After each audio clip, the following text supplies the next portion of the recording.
I want to bring in now Bill Richardson. He is a former governor of New Mexico, former U.S. Energy Secretary, and former U.S. Ambassador to the UN. Good to see you. Also, you've traveled to North Korea. So in your view, did the president's words on supporting Japan send a strong enough message to North Korea? Yes, I think it was the appropriate message. It was measured. It did not overreact. North Korea was testing the new administration. Okay, U.S., what are you going to do? I think the president's statement saying he stands behind his ally, Japan, probably should have mentioned South Korea, but doesn't talk about what the U.S. might do. The National Security Advisor calling the South Korean, that makes sense too.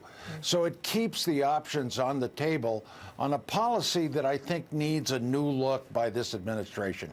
Yes, we need to get the Chinese more involved. They don't help us with North Korea. Yes, we need to probably develop that ballistic missile system with our allies in Asia.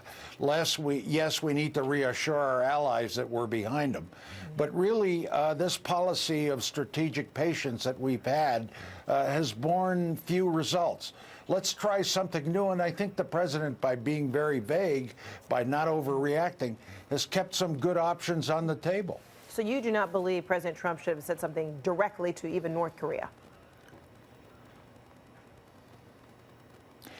Well, I think a lot of preparation needs to happen with the Secretary of State, with his national security team, Frederick. I think a new approach is needed. We seem to forget that we have an American named Otto Warmbier, a young college student in prison for 15 years. A humanitarian negotiation to get this young man back might be a path forward to discuss with the North Koreans a dialogue. I think eventually you're going to need a United States-North Korea dialogue, not at the presidential level, but a lot of preparatory work that might be opened up by this humanitarian negotiation. I mean, we forget about this young man. He's been there almost a year.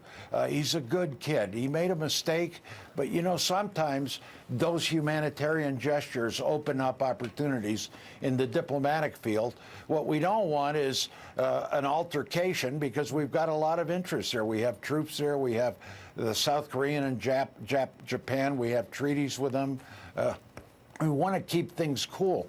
And unlike Donald Trump's lack of coolness on a lot of foreign policy issues outside of this, I commend him for being cool and measured in this first test, clearly by the North Koreans. So you say there is time for a new approach, and you know, this is just a reminder. I know you're already commenting about, you know, Donald Trump's coolness or lack thereof, but this was Donald Trump on the campaign trail when he was talking to Anderson Cooper about this sort of matter.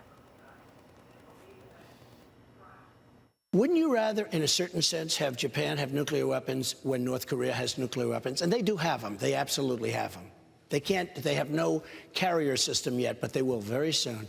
Wouldn't you rather have Japan, perhaps, they're over there, they're very close, they're very fearful of North Korea, and we're supposed to protect. So do you anticipate a revisiting of that statement or encouragement of that view? No. I think that the Trump administration has walked way back again from getting Japan and South Korea to think about nuclear weapons. I think this visit by the Prime Minister Abe has cleared that up. We don't want that to happen. That's the worst thing that could happen.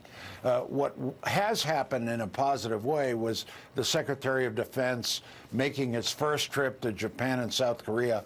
One, to reassure our allies of our support with North Korea. Two, to tell them, look, we're not going to lean on you to pay more for the defense of your country the way we did in the campaign. Look, I've been in politics. You say some things on the campaign trail that you have to walk back, and clearly President Trump has done that.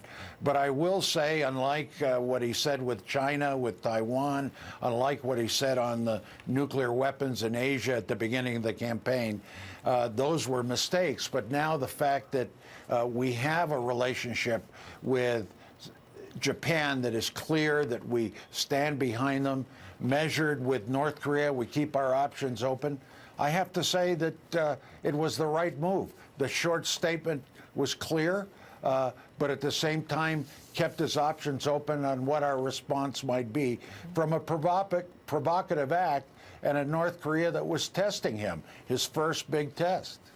And now shifting gears a little bit, you have served as Energy Secretary. Former Texas Governor Rick Perry is hoping to get that job. Any advice for him, or do you have any strong opinions as to whether he should have that job? Well, I do think he's suited for that job. I would say, you know, Energy Secretary is not just oil and gas, it's not just renewable energy, it's nuclear weapons. So let's be sure that, one, we reduce our nuclear weapons. Yes, we should modernize them. Keep an eye on Russia. That's the main issue, and that worries me, the too close ties of the Trump administration with Russia. But remember that North Korea, the nuclear agreement with Iran, are in your portfolio. So watch and get briefed and find the best experts to lead us into strong negotiations with North Korea, which hopefully would reduce or eliminate their nuclear weapons, and Iran so that they keep the nuclear agreement. And with Russia, don't let them forget that they're an important ally when it comes to nuclear weapons, and they have not lived up to their side of the bargain. So versed on so much. Ambassador Bill Richardson, thank you so much. Appreciate it.